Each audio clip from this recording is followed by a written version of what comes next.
Hey guys, today's video is called Why Are You a Christian? And it's a rhetorical question because the Bible actually tells us why we're Christians.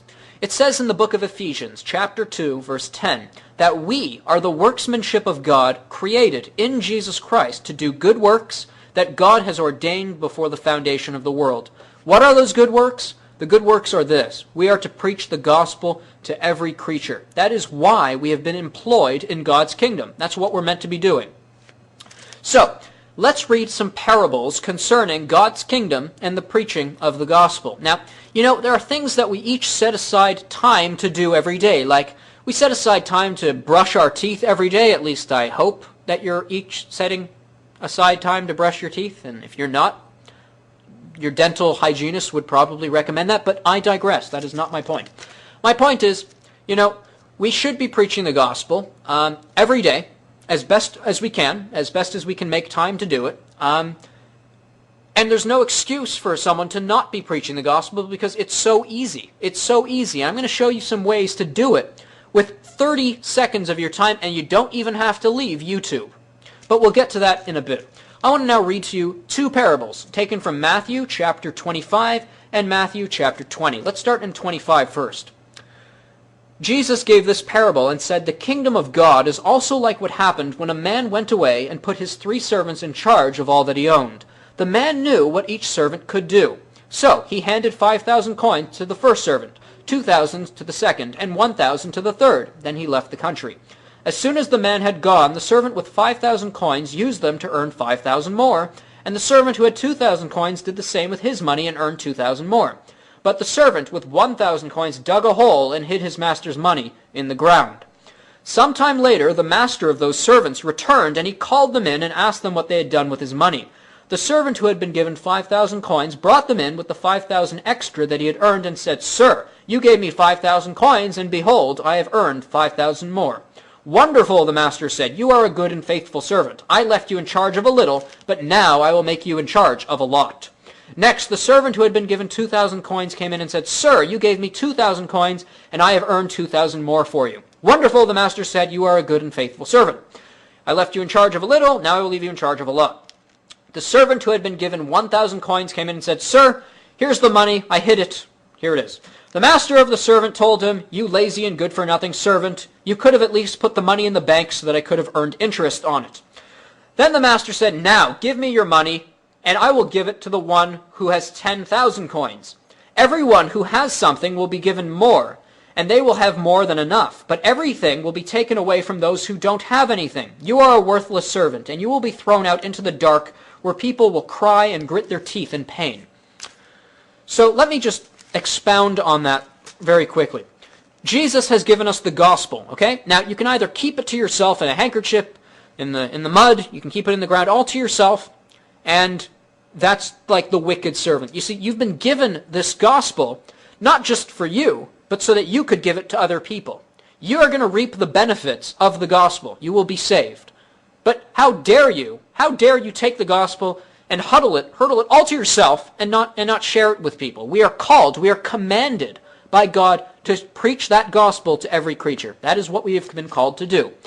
And so, another interesting thing you should note about that parable is, it said that he knows how much each of us are capable of doing, so he only gives to us what he expects of us and what he knows we are capable of doing. Don't look at someone who's some of the massive televangelists who have reached millions of people and say, "Well, I can never do that." Well, God hasn't necessarily called you to be that. God's called you to do what he knows you're capable of doing, and you got to do what you know you're capable of doing. You have no excuse not to do it because you're capable of doing it.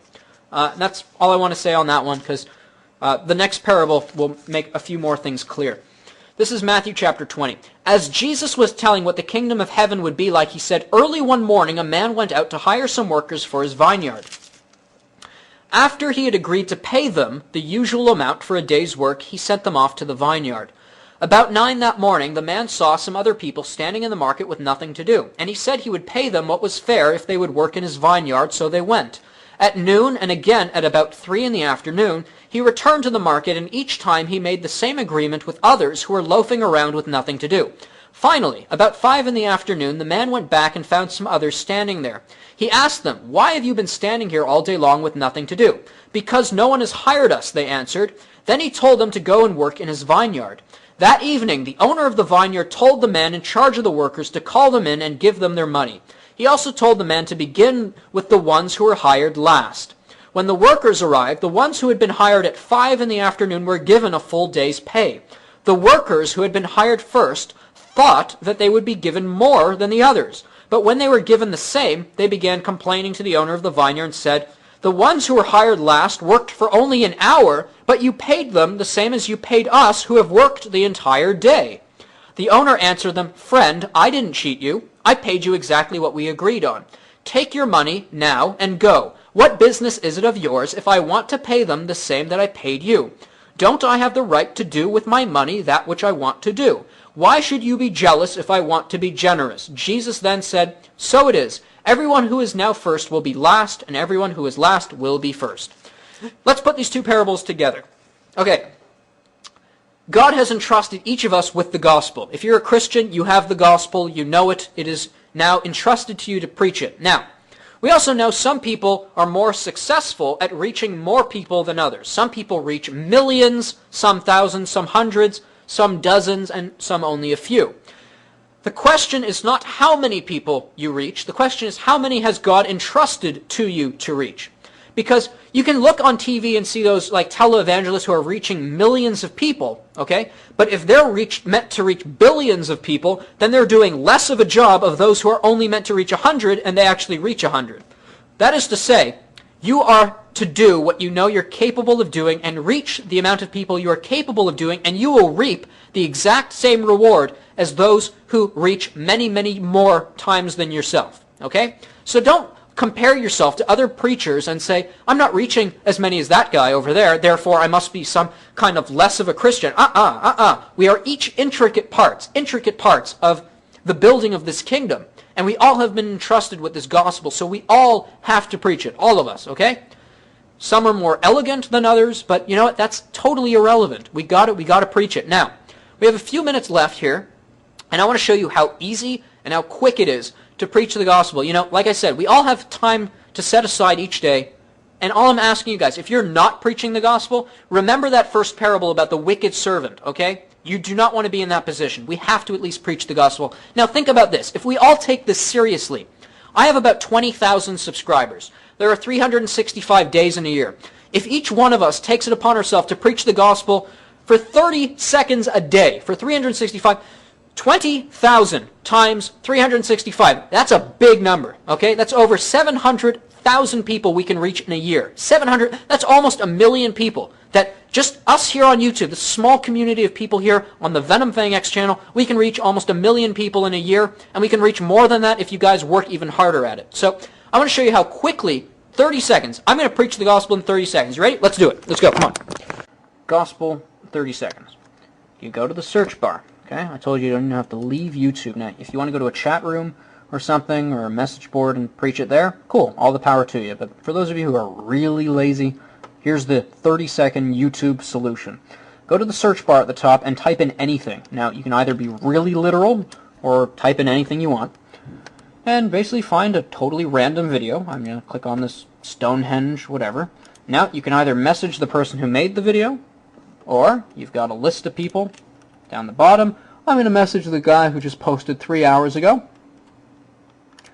His name is Dirty Foreign Devil. Well, he certainly needs the gospel. So what I'm going to do, I'm going to send him a message, okay? And my message is pre-prepared, okay? So you just have to write it out once, and then save it, and it'll take even less time the next time you do it. So there you go. That's it. I'm just going to say, "Want proof of God," and put my website there. Now, you could actually preach the gospel, articulate it. I actually have it saved right here. I have my gospel. I have a ton of stuff written down, but like here, you know, I say, God makes it clear that all have sinned. Have you ever told a lie? Do you think you're a good person? I explain the gospel. And at the end, I link to a website. You know, you guys can do the same. So just come up with your own good stuff. Or link to my website if you can't think of anything. And just... That's it. I have preach the gospel in like 30 seconds. I could do it again very quickly, just to show you how quickly, it doesn't take much time at all. I know you guys know this, but here, I'm going to click that second guy, okay? I'm going to open up his page. I'm going to send him a message. I'm going to say, hey, I'm going to post my message, sent, done. How long did that take me? Not very long at all. There you go, guys. It's really that simple. You have no excuse not to do it, and get to it. God bless.